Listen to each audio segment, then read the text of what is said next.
রুমলি cooking এ আপনাদেরকে স্বাগত জানিয়ে শুরু করছি আমার আজকের ভিডিও। আজকে আমি কি রান্না করব সেটা রান্না করতে করতেই বলে দেব। চলুন শুরু করা যাক। প্রথমে মাছটাকে আমি ভালো করে ধুয়ে নিলাম। এখন আমি 1/2 টিস্পুন ভিনেগার দিচ্ছি, যাতে মাছের মধ্যে এই যে কাঁচা গন্ধ একটা থাকে মাছের মধ্যে, এই গন্ধটা যাতে না থাকে তার জন্য আমি ভিনেগারটা দিয়ে মাছটাকে আবার একটু ধুয়ে নেব। আমি ভিনেগার দিয়ে ধুয়ে নিলাম। এখন দিচ্ছি আমি 1 টুকরা গন্ধরাজ লেবুর রস, দিচ্ছি স্বাদ অনুযায়ী নুন, অল্প লঙ্কার গুঁড়ো, দিচ্ছি অল্প হলুদের গুঁড়ো, দিয়ে আমি মাছটাকে মেখে নেব।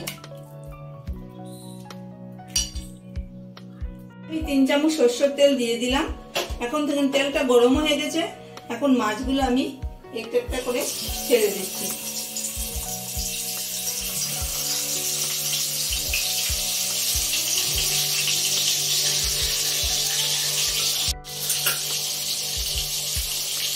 এক সাইড ভাজা হয়ে গেছে, এখন আমি উল্টিয়ে দিয়ে দিচ্ছি।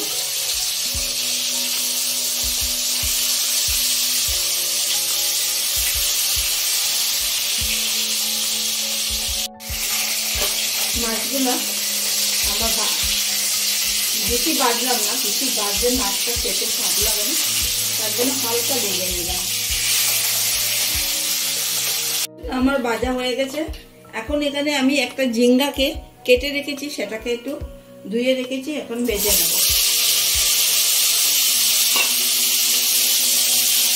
দিচ্ছি অল্প নুন, দিচ্ছি অল্প হলুদের গুঁড়ো, দিয়ে আমি হালকা ভেজে নেব।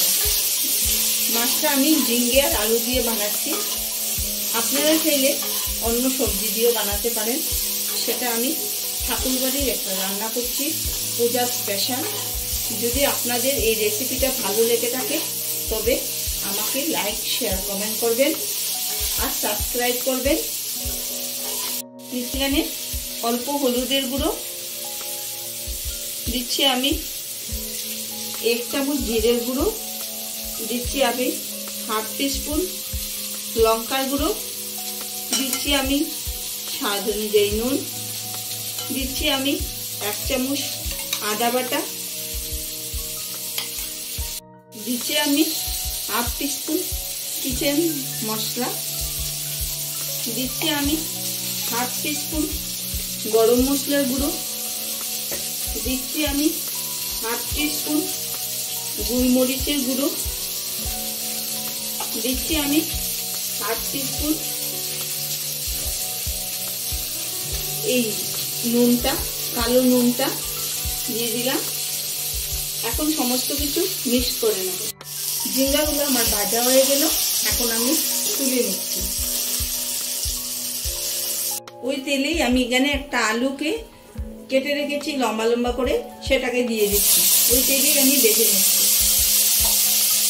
নুন আর অল্প হলুদের গুঁড়ো দিয়ে আমি হালকা নাড়াচাড়া করে নিচ্ছি। মশলাগুলোকে আমি একটু জল দিয়ে গুলে নিচ্ছি। সমস্ত মশলা একসাথে মিক্স করে নিলাম। ভাজা হয়ে গেছে, এখন আলুগুলো আমি তুলে নিচ্ছি। সবগুলো আলু, সরষের তেল 2 চামচ, যে মশলাটাকে গুলে রেখেছিলাম সেটাকে দিয়ে দিচ্ছি, দিয়ে একটু জল দিয়ে দিলাম। আমি ভালো করে কষে নেব। এখন দিয়ে দিচ্ছি এই সবজিগুলা একসাথে মশলা সমেত ভেজে নিচ্ছি। কষাতে কষাতে আমি অল্প জল দিয়ে দিলাম। এখন আমি জল দিয়ে ভালো করে নাড়াচাড়া করে 2 মিনিটের জন্য আমি ঢেকে রেখে দেব। 2 মিনিট পরে আমি ফিরে আসছি। দেখেন 2 মিনিট হয়ে গেল, আমার সবজিটা সিদ্ধ হয়ে গেছে। এখন দিচ্ছি আমি জলটা দিচ্ছি স্বাদ অনুযায়ী। যে যতটুকু পাতলা ঘন খাবেন সেই বুঝে জলটা দিয়ে দেবেন। আমি সেই পাতলা করছি, তার জন্য জলটা এইভাবেই দিচ্ছি। এখন আমি আবার 2 মিনিটের জন্য ঢেকে রেখে দেবো। হয়ে গেল, দেখেন আমার তরকারিটা একদম হয়ে এসছে। এখন আমি মাছগুলা ছেড়ে দিচ্ছি।